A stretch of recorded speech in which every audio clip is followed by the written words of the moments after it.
Garrison has passed. And I'm like, and he says it to me, and I'm like, what? What? I was just like, oh my gosh, what? I'm just trying to gather the details, trying to figure out what's going on. Welcome back to the channel. Hope your day is going great. Today's video explores something that has left so many longtime viewers in shock. Robyn Brown's silence, a woman who, for more than 15 seasons, wept about everything under the sun, suddenly had no tears left when it really mattered. Yes, we're referring to Robyn. That very same Robyn who cried about the significance of being a sister wife, who cried over every emotional up and down of the Brown family, who nearly had emotional breakdowns on camera. From Meri's departure from the family, to the emotional breakdown over Christine, to even sobbing over the pain she said she experienced from kissing Kody before marriage, she ensured the cameras captured every detail. But when Garrison died tragically, Robyn had nothing, no visible grief, not even the typical dramatic tears. Why was she so unemotional at a moment when the family was mourning? When questioned on how she received the news, she didn't speak of herself at all or show any personal bereavement.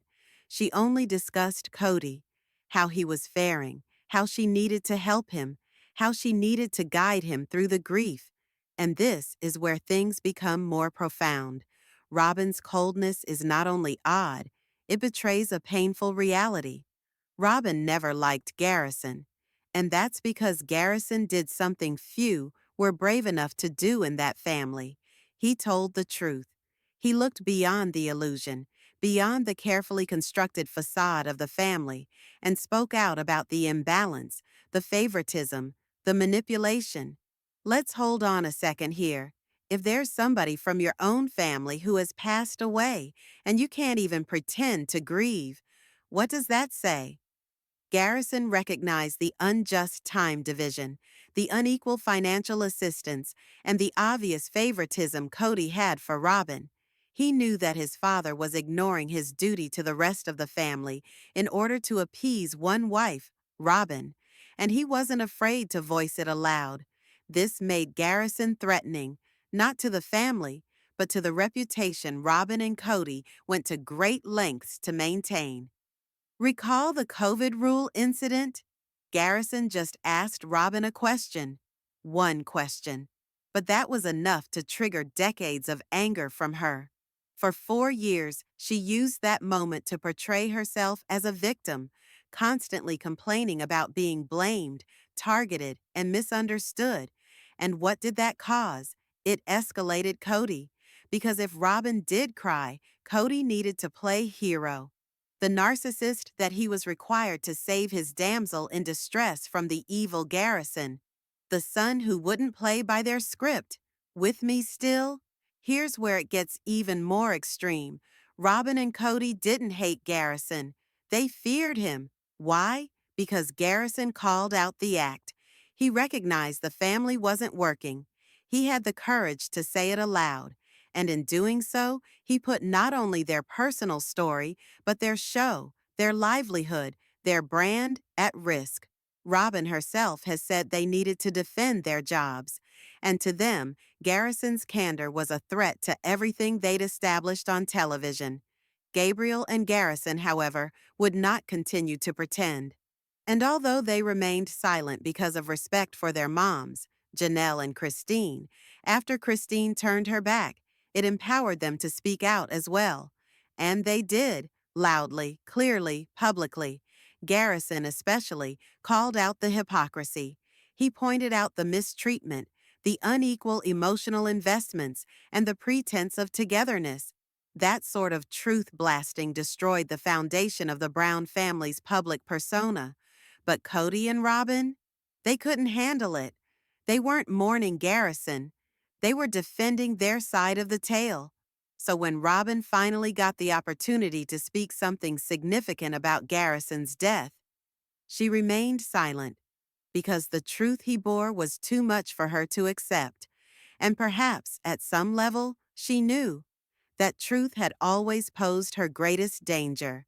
And he just started crying, and I was just like, oh my gosh, what? No, I'm just trying to gather the details, trying to figure out what's going on, trying to be there for him. Meri was crying so hard she could barely get her words out.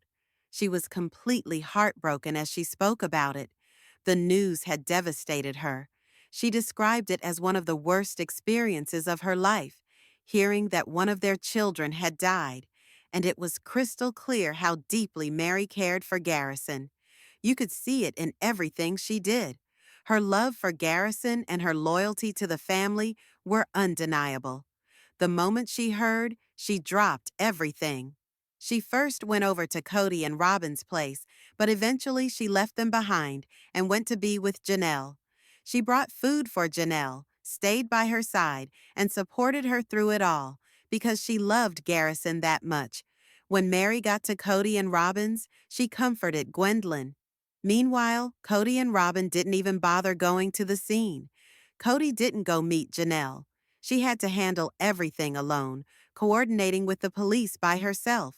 It was left to Kody's sons, the same sons he had pushed away and disowned, to take care of Garrison and deal with everything after his passing. That burden landed on them. Kody and Robyn were totally unaware of what Garrison had been struggling with. They had no idea because they hadn't been speaking to him. Then you see Robyn talk and it's all, I'm trying to process it. I can't really process it. She's straining to squeeze out a tear, but she can't even fake it. And what does she say? And then he fell apart. Not, I fell apart. He fell apart. Christine talks about collapsing to the floor in grief.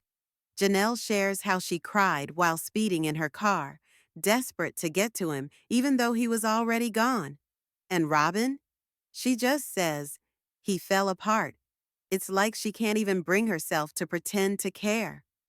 Robyn, I didn't get a chance to really just make things right, just not being able to say goodbye. This entire scene, all staged, 100% staged. Garrison passed away on March 4th. There was still plenty of snow on the ground back then. I said that in a video not long ago. It wasn't green like it appears here in this video. That type of greenery doesn't appear in Flagstaff until at least late April, perhaps May, perhaps as late as June. But when Garrison died, it was most definitely still snowed in. So, yeah, this was obviously set up. Kody is attempting to play like he's filled with remorse, like he's taking responsibility for his actions. This works great for the show. But in real life, he hasn't changed one bit. And why would he? He's got a wife telling him that he doesn't have to. She doesn't hold him responsible or challenge him to develop. And of course, nobody can make another human being change. But if you're out here issuing public declarations such as, Rob and I didn't have a chance to get things right, just a heads up, in actual life, they refer to Garrison as Rob or Robert. That's his actual name. Garrison was the title given for the show. So when Kody states, Rob and I didn't get to make things right, and then adds, now I realize I need to do things differently. I thought I had more time. That could have been the moment of change. That could have been where Robyn said, well, now you have time. Use it to get things right with your other kids. Earlier this same season, recall? Robyn was out front in the snow, almost begging Kody to fix his relationship with the kids. She told him she was concerned. She told him he couldn't just ignore them. You recall that? She was upset, adamant. And now that Kody is telling us he needs to make changes, Robyn changes the story. She says, well, that's what everyone says. Everyone thinks they have more time. Why? Because it works against her for Kody to reconnect with those kids. If Kody spends more time with the other children, that's less time for her and her kids. It makes him thinner on the ground. It means he could be taken away from her home more frequently, which she obviously does not appreciate. Ever since Garrison died, Kody has not contacted the remaining part of his children. He has not visited them. Both he and Robyn's actions during the funeral did create a significant problem in the family. So much tension had been created by them that the rest of the family refused to talk to them. Now, I've heard rumors, can't verify this, so take it for what it's worth, but allegedly, Kody and Robyn weren't invited to the National Guard ceremony. They just showed up, apparently. And at that ceremony, I was informed it was Garrison's siblings who had possession of his remains, that they were the ones with the urn. Kody wasn't provided the remains because, allegedly, he wasn't the next of kin. I heard they made a scene trying to get it on camera for the show. So, that Wyoming ceremony then? It wasn't merely laying Garrison to rest. It was also an act, an opportunity for Kody to turn the spotlight on himself.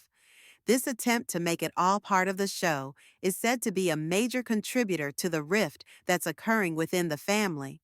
Again, I'm not necessarily stating for certain that he wasn't invited.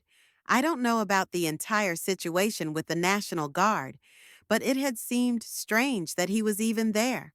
Also, I figured he didn't receive the flag, which historically goes to the next of kin. And if Kody had to request one of the brothers for the urn, that informs us the remains weren't released to him by the coroner or the funeral director, which leaves a huge question. Was he even listed as next of kin?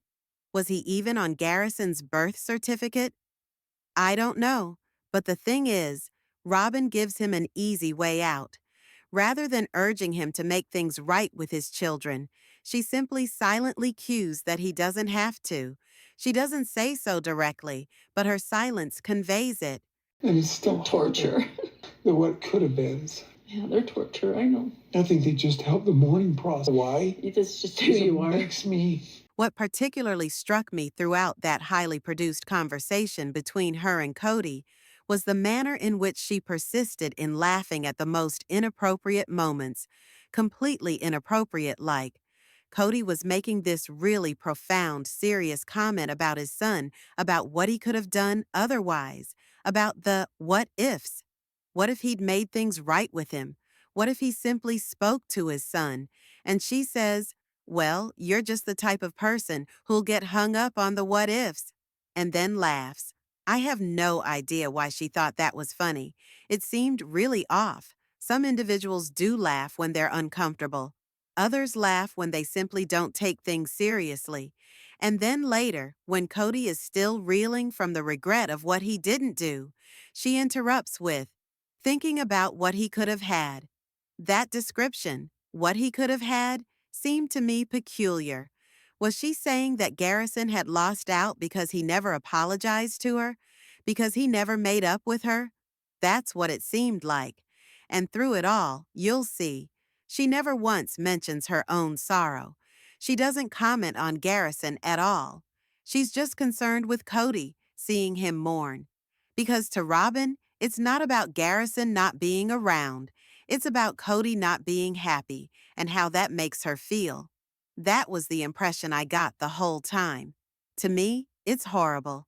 She and Kody were part of what caused Garrison's torment. They belittled and rejected him for years, and now, even in death, they can't even muster an ounce of real concern. They can't even pretend. But the truth seeps out anyway, because the body always keeps score. And then there's this moment when Kody says, I'm gonna go pick up his urn from his brothers. And Robyn asks, are you ready to bring him home? Like, it's no big deal. And Kody says, I just want to take his body home and bury him. That hit me hard. I was speaking with Ellen, who is from the AUB, and we were discussing how this all relates to the burial rituals and the men's behavior. I mentioned to her that Kody's statement, put him in the ground, sounded callous, even foreboding, and she mentioned that he is emotionally withdrawing. She told me that's what people do when they don't want to take responsibility. They make emotional space, like a criminal doesn't want to view their victim as human. And that's what Kody is doing. He's not saying my sons, he's saying his brothers. Like they're not his children anymore, just Garrison's brothers. So he can go out and pick up the urn and bury him and never have to deal with what he has done. It was so revealing when he quoted, everybody was discussing what they wanted to have at the funeral, and all he would say was, I just want to bury him. The rest of us were attempting to celebrate Garrison's life, to remember him, to celebrate him. Kody didn't want that. He didn't want to be included in a celebration of Garrison. He just wanted it over. He had wanted the urn. He'd wanted to have control. And he'd wanted the whole scenario out of view so that he wouldn't need to concern himself with it. He didn't want to remember his son because he never met his son. If he could just bury him, he would be done with it. And by referring to his other sons as Garrison's brothers, he protects himself from their wrath, from their blame, from being held responsible. He's not even attempting to fix anything. He's attempting to erase it. Kody did not permit Garrison into his house when he was alive. He was never welcome. But now, out of the blue, Kody wants to bring him home? That's what's enraged his kids. They can see through it. And Robyn, she's right there beside him, emotionless, not even able to cry. That's Robyn Brown. She bullied Garrison from the age of 10 until his dying breath. This is what narcissistic abuse looks like. And Kody? He resented his own son, resented the man Garrison had become. Garrison questioned him. He dared to challenge Robyn, and in Kody's mind, no man, no matter how close a relative, is allowed to question his wife. Garrison was challenging his dominance, reminding Kody of who he really is behind the act. So now Kody is planning to put that threat underground. Literally, bury him in the ground and move along. And yet this is what his kids are upset about regarding both Kody and Robyn. Let me know your opinion regarding Robyn Brown in the comments. Don't forget to like the video, press that subscribe button if you haven't already, and don't forget to tap that bell so you get notified every time I post. Thank you so much for watching. Bye, guys.